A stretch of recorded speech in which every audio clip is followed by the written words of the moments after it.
Welcome to Fulcrum, and this is our deep dive. Yeah. We take these really complex, heavy issues, the ones shaping our world right now, and we really try, to find that pivot point, the fulcrum that might just make it all click into place. Mm-hmm. And today, that means wading into some very murky waters. We're talking about political rhetoric, the nature of truth itself, even what resistance means, well, in an age where shared reality feels like it's fracturing. Exactly. It feels like the ground is constantly shifting, doesn't it? Finding that balance, that fulcrum, feels more critical than ever. So our mission today is to try and cut through some of that noise, that complexity that can feel, frankly, paralyzing. We're going to be looking at our current moment through the lens of Hannah Arendt, a truly vital 20th century political thinker. Yes, we're taking her big, sometimes challenging ideas, concepts like totalitarianism, truth, power, violence, and seeing how they map onto modern polarization. Looking at figures who push against democratic norms and also movements like Antifa. The goal is to distill her insights into something practical. A framework, maybe, to help you listening and us locate that fulcrum point, that delicate balance between needing order and principle. And the undeniable push for equity, for change, for fixing systems that just aren't working for everyone. Precisely. Okay, so let's lay the groundwork. Who was Hannah Arendt? And why turn to a philosopher who was focused on mid-century totalitarianism to understand, today's post-truth world? Right. Well, Arendt, born 1906, was a German Jewish philosopher. Critically, she lived through the collapse of the Weimar Republic, saw the rise of the Nazi regime up close. That experience must have been formative. Deeply. It gave her this incredibly sharp, almost visceral understanding of just how fragile democracy can be. She fled Germany in 1933, eventually made her way to the U.S., and became a major public intellectual. Her big works, The Origins of Totalitarianism, Eichmann in Jerusalem, they're still essential reading for understanding, radical evil and how states manipulate reality. And threading through all of that work is this deep concern, the one we're grappling with right now, about the need for shared facts. Absolutely central. In her essay, Truth and Politics, she was already worrying about this trend. She saw the deliberate, systematic effort to blur the lines, to turn objective, factual truth into just another opinion. Like saying everyone's entitled to their own facts. Exactly. If leaders or whole movements can convince people that, the outcome of an election or the basics of a pandemic are just matters of personal opinion, well, then the shared factual ground disappears, and that ground is non-negotiable for democracy. It just can't work if we can't agree on basic reality. Okay, so that's the perfect starting point for digging into how fact itself seems under attack today. Precisely. And to do that properly, using Arndt's framework, we have to look at her analysis of totalitarianism. Specifically, her definition of the ideal subject. It's quite chilling. It really is. She wrote that the ideal subject for totalitarian rule isn't the true believer, not the convinced Nazi or communist. Right, not the ideologue. No, it's the person for whom the distinction between fact and fiction and the distinction between true and false no longer exist. Just gone. And this point gets, I think, misunderstood sometimes today. People think, oh, she's talking about falling for fake news on Facebook or something simple like that. Yeah, like it's just about individual gullibility. But Arendt was digging much deeper. It wasn't just about someone being tricked. It was about the mechanism of the regime itself. Okay, how so? Totalitarianism, she argued, requires creating and constantly enforcing this totally internally consistent fictional world, a whole narrative bubble. And everyone inside has to play along. Yes. You have to live by the rules of this manufactured reality. And conformity isn't optional. It's enforced by internal terror, by the constant threat, but also by the promise of total control, total certainty within that bubble. The goal isn't just fooling people then, it's what? Preparing them. Preparing them psychologically. If you accept that the state can manufacture the world around you, then implicitly you accept that the state can manufacture you, remake you. Wow. Okay.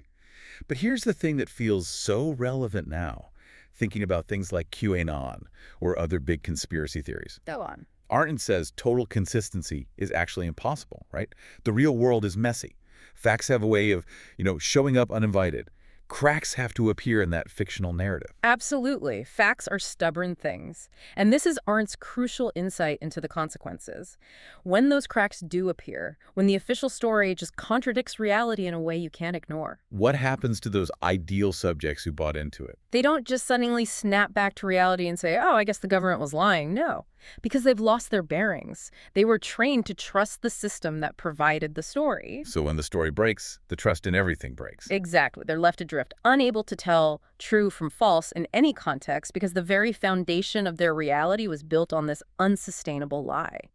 The damage is profound. You can't trust the news, scientists, schools, maybe not even your own judgment. It leads to that kind of deep isolation she talked about, alienated from common sense reality. Yes, that radical loneliness, that social atomization, and that psychological state, that feeling of isolation and confusion is precisely what makes people incredibly vulnerable to new conspiracy theories. Because the conspiracy offers a new story. A new, simple, internally consistent fictional world. It promises to explain the chaos, restore that sense of certainty, give you a community of believers. It fills the void left by the collapse of the old narrative. Okay, so let's try to apply this. Thinking about your focus on structure and logic, how do you differentiate between, say, Hitler's big lie and the kind of things we saw from, for instance, Donald Trump? Is there a meaningful distinction there using Arendt's ideas? I think the distinction is important, even if the outcome, the erosion of shared reality, can feel disturbingly similar. Hitler's regime was built on a classic big lie, a huge foundational story, like the idea that, Jewish financiers orchestrated World War I that then justified monstrous actions like systematic extermination. It was a consistent ideological project aiming to completely rebuild the world based on a myth. Right, a totalizing worldview. Whereas Trump's lies, especially early on, often felt different. Smaller bore, maybe, more transactional. People called it boardroom bullshit, didn't they? It's a common characterization, yes. Inflating inauguration crowd sizes, puffing up his net worth for loans, spinning things to save face. A lot seemed driven by pure self-aggrandizement, the need to be seen as the winner, the best. It didn't initially seem to have that same grand ideological architecture behind it. It felt more about him personally. Initially, perhaps. But here's where I think Arndt's warning remains incredibly relevant, and maybe where the distinction starts to blur or matter less. Does the motive behind the lie matter if the cumulative effect is the same destruction of public trust? Good question. The drip, drip, drip of small lies still poisons the well. Exactly. And more than that, look at what happened after the 2020 election. The claim of massive systemic voter fraud that started maybe as personal ego, an inability to accept defeat. But it didn't stay small, did it? No, it ballooned. It became a litmus test, a required belief for anyone wanting to remain in good standing within that entire political ecosystem. Party officials, media outlets, future candidates, they had to publicly uphold this narrative of a stolen election. It became a structural necessity for the whole apparatus. Precisely. At that point, it stopped being just boardroom bullshit. It transformed into this massive, institutionally enforced falsehood. And that starts to function much more like Arendt's internally consistent fictional world. It directly threatens the stability of shared reality for the entire country, regardless of the original, perhaps more mundane motivation. So the focus shifts then. Yeah. It's not just about why the politician lies, but why the supporters stick with it, even when facts contradict it. Yes. Why do people become willing participants in upholding the fiction? And there's a telling anecdote about this involving Boris Johnson during his leadership campaign. Ooh, the Kipper story? That's the one. He held up a smoked kipper wrapped in plastic and complained about supposed EU regulations forcing this poor kipper smoker on the Isle of Man to use expensive ice pillows in the packaging. He framed it as EU bureaucratic overreach strangling good old British business. But the facts were shaky, to say the least. Completely wrong. First, the Isle of Man isn't even in the EU, so the regulations wouldn't apply there anyway. Second, the specific regulation he seemed to be referencing was about temperature control for fresh fish, not smoked fish, to prevent botulism. The whole story was nonsense. Okay, so classic political fudging. But what's the erudition takeaway? The truly alarming part, mirroring reactions to some of Trump's claims, was that his supporters, they largely didn't care that it wasn't true. They liked the message, the feeling behind it. Exactly. The story felt true to them. It resonated with their feeling that the EU was bossy and bureaucratic, that regulations were stifling. That feeling became more important than the factual accuracy of the anecdote itself. So opinion and emotion trumped verifiable fact. Yes. And that reveals a fundamental breakdown. Democracy relies on citizens holding leaders accountable, at least somewhat, for what they say. When a significant portion of the electorate actively chooses to ignore untruths because they want to believe the narrative of grievance or liberation, Well, they've effectively surrendered a key tool of self-governance. They've opted out of the reality-based community. This willingness to trade facts for feelings, it connects directly to another Arendtian theme, doesn't it? The appeal of the strongman leader, the sort of protective father figure. Absolutely. It's a core dynamic in understanding the appeal of certain kinds of leaders today. It's fundamentally a transaction. A transaction. How so? When a leader stands up and says, essentially, I alone can fix it, like Trump did, they are making an offer. Give me your political agency, they're saying, and I will give you safety and simplicity. And Arendt saw a huge danger in that offer.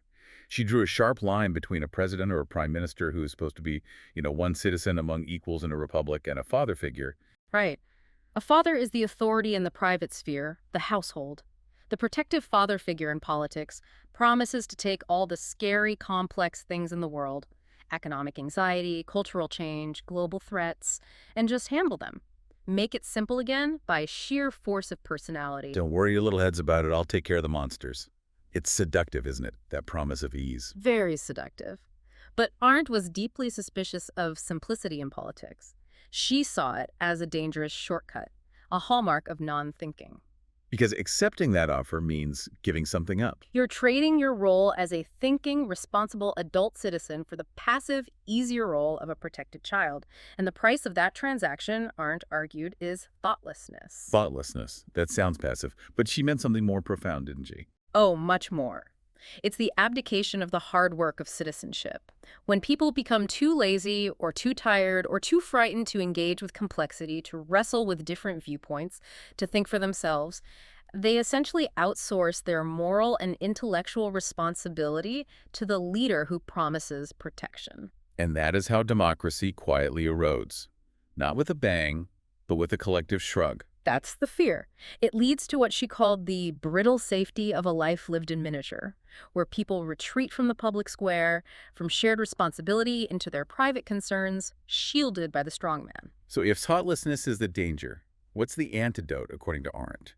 It can't just be think harder, can it? What's the political action she points towards? It's judgment and dialogue. For Arendt, real political thinking isn't just navel-gazing. It's the active process of trying to see the world from multiple perspectives.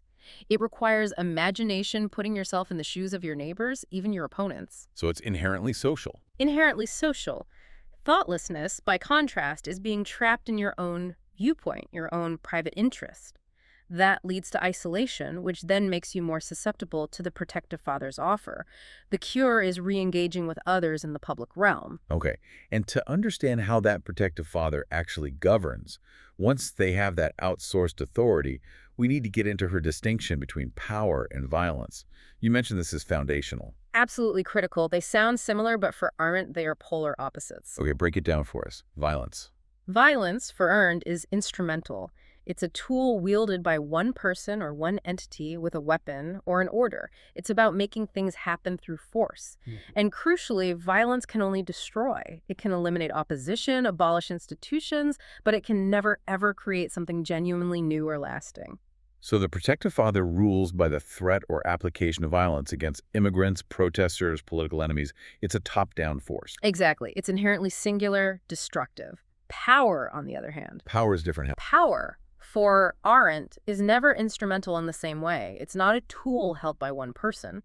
Power arises only when a group of people comes together to act and speak in concert. It exists in the spaces between people who agree to share a common world. Like what the American founders called public happiness. That idea of participating together. Precisely that, the joy and energy that comes from collective creative action. Building something, debating, protesting, legislating together. So power belongs to the group, it's creative, it builds things up. Violence belongs to the individual or the state acting like one and tears things down. You've got it. And the political journey Arendt advocates for, the path out of relying on a protective father, is precisely this shift. Moving away from seeking a strongman who wields violence towards reclaiming our collective power by acting together as thinking adults in the public square. So democratic decay is essentially the substitution of singular violence for collective power. That's a very good way to put it. Now, before we trace the really stark consequences of that decay today, we should probably heed Arndt's own caution about seeing our current moment as completely unprecedented. This whole post-truth idea, is it really brand new? or did we pave the way for it? That's a crucial question. There's a strong argument to be made that well, that governments and institutions primed the public for this moment through decades of deception, which ironically made people more receptive to someone who promised to blow up the whole lying establishment. You mean like comparing press coverage across different eras? Exactly. Think about Vietnam versus the Iraq War.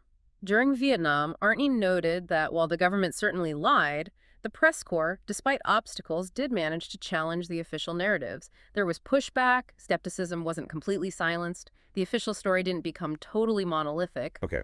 But with the Iraq War, Before the 2003 invasion, there was a significant failure, many argue, within mainstream media to rigorously question the Bush administration's claims about weapons of mass destruction.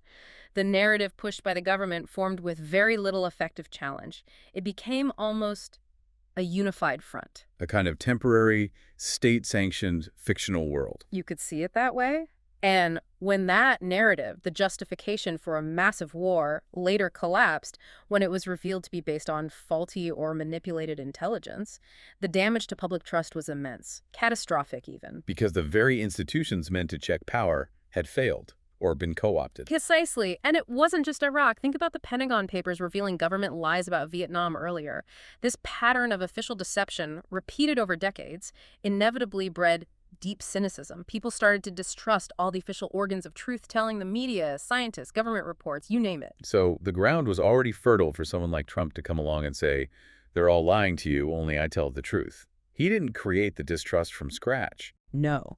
He tapped into a deep, pre-existing well of skepticism and resentment towards perceived elites and institutions. The crisis isn't just about the specific lies being told now.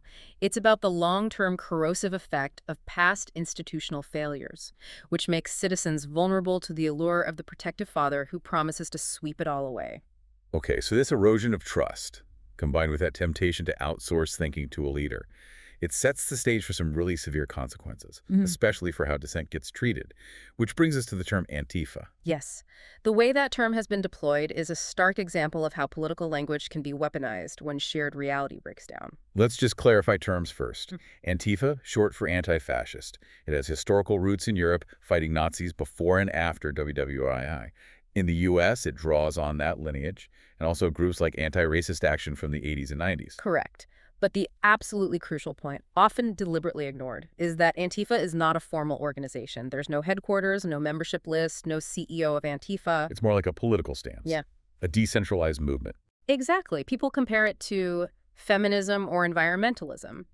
There are various local groups that might identify with anti-fascist politics, but the movement itself is diffuse. It lacks the structure to be designated as a single entity. And yet, the previous administration issued an executive order trying to designate Antifa as a domestic terrorist organization. Which served a clear political strategy. It allowed them to use Antifa as this vague, menacing label, a useful boogeyman, really to demonize protests more broadly, and to equate any kind of left-leaning street activism with terrorism. Smearing dissent by linking it to a scary, ill-defined threat. Classic protective father tactic, identify an enemy to justify strong measures. And that rhetoric didn't stay rhetorical. It quickly translated into alarming real-world actions against individuals perceived to be associated with it, even academics. You're talking about the historian Mark Bray. Yes. His case is incredibly illuminating and chilling. He wrote the book Antifa, the Anti-Fascist Handbook, just based on that scholarship. He and his family started receiving relentless death threats. His home address was doxed, published online. Conservative groups like Turning Point USA branded him Dr. Antifa and launched campaigns to get him fired from his university position. It got so bad, they were forced to leave their home, ultimately moving to Spain for safety. Just for writing a history book, that's terrifying. But it didn't stop there, did it? There was government involvement. That's the most disturbing part. When Bray and his family, including his two very young children, tried to fly out of the U.S., their confirmed flight reservation was suddenly, mysteriously canceled at the very last minute, after they'd checked bags, gone through security, everything. Wow, okay. The next day, they managed to rebook.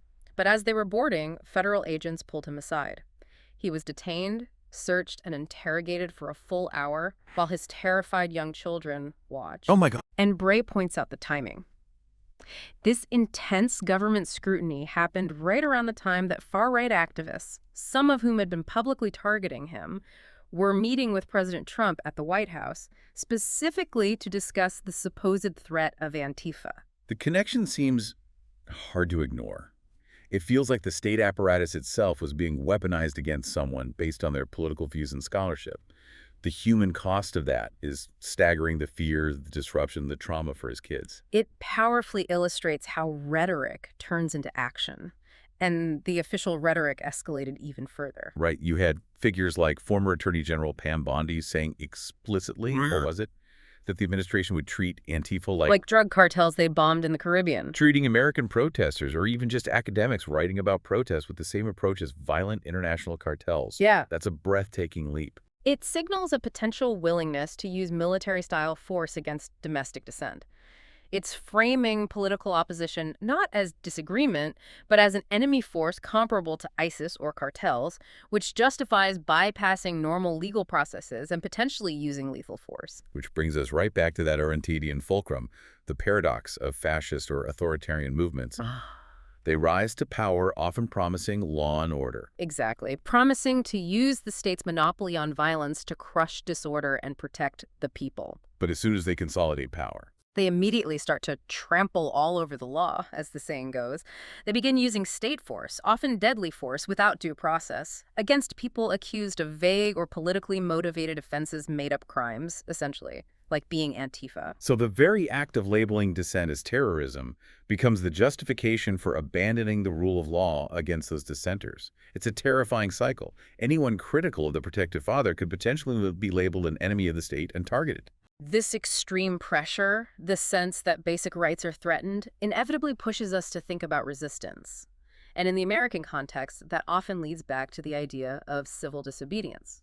The tradition of Thoreau, right? Prioritizing individual conscience over unjust laws. Yeah, Thoreau famously argued in Civil Disobedience that your only real obligation is to do what your conscience tells you is right, even if it means breaking the law. He was pretty dismissive of just voting, called it gaming, with only a slight moral tinge.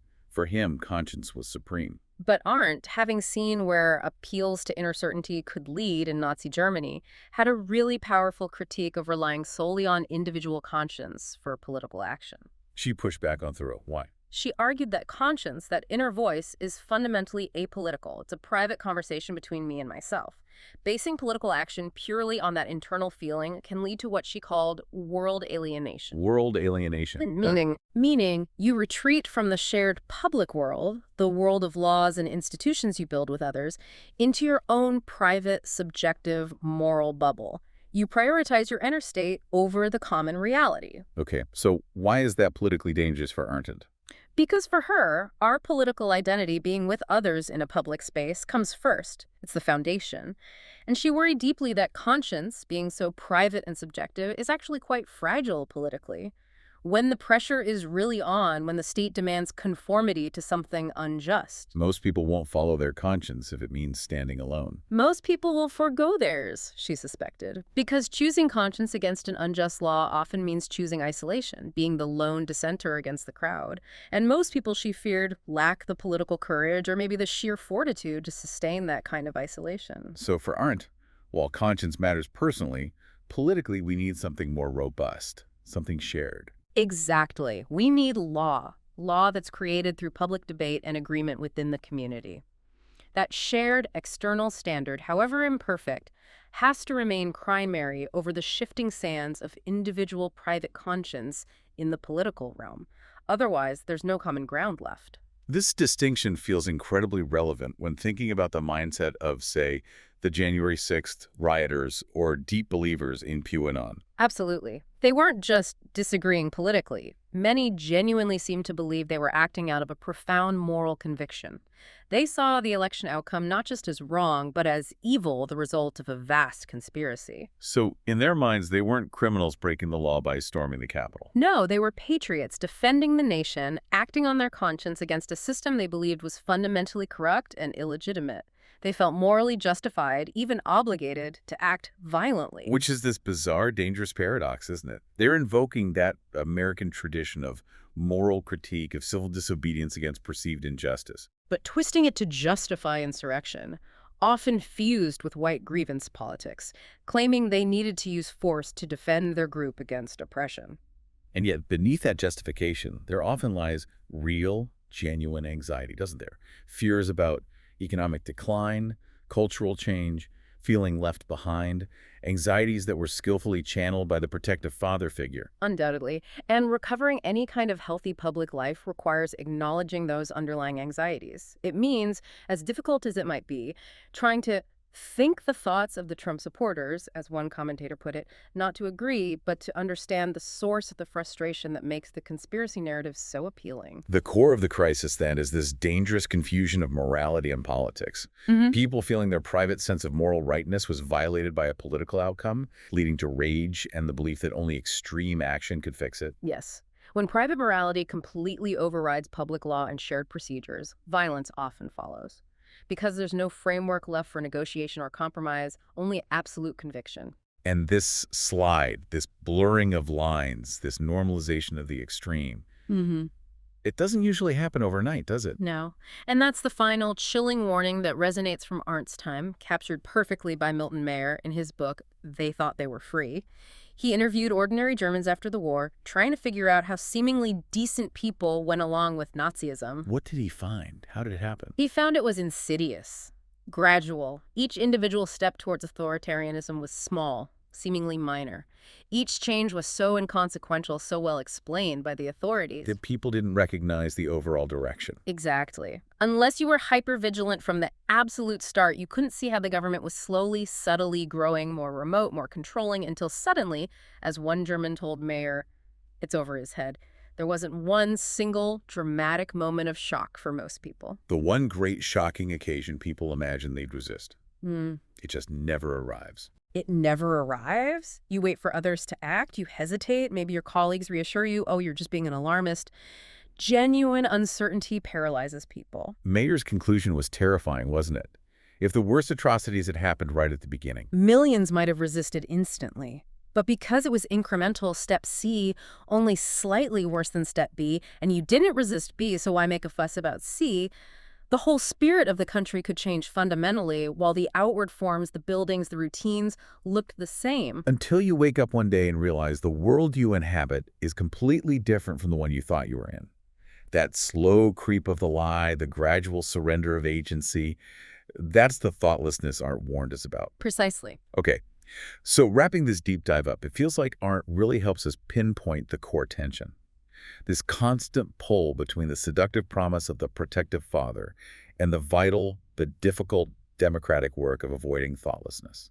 We have to actively resist that temptation to outsource our thinking, our judgment, our responsibility. Arendt is uncompromising on this. Democracy's survival depends on our collective commitment to shared facts and the ongoing practice of critical judgment in the public square. And doing that means choosing collective action, which she called power, which builds things over retreating into our isolated private conscience, which she warned could lead to alienation from the shared world. It means embracing the messy, necessary work of dialogue and trying to find common ground. And if we take her analysis seriously, that loneliness, that social breakdown makes people vulnerable to these fictional worlds and conspiracies, then the solution isn't just political, it's deeply social, it's local. Which brings us to our final thought, perhaps the ultimate fulcrum for you listening right now. If the answer to collapsing shared reality is rebuilding community connection, what concrete steps can you take right where you are? In your neighborhood, maybe at the school board meeting, in local groups. How can you actively work to strengthen those bonds of dialogue and social trust, even with people you disagree with politically? Because that shared reality, that foundation Arendt knew was so crucial, isn't really built in Washington, D.C. It's built or rebuilt, conversation by conversation, relationship by relationship, in the ability of neighbors to engage with each other honestly without abandoning the idea of objective truth. That everyday interaction, that's the real source of the power Arendt urged us to reclaim. Thank you for joining us on this deep dive into Hannah Arendt and the challenges of our time. We hope this gives you some useful tools for navigating the public square as a thinking adult. Until next time.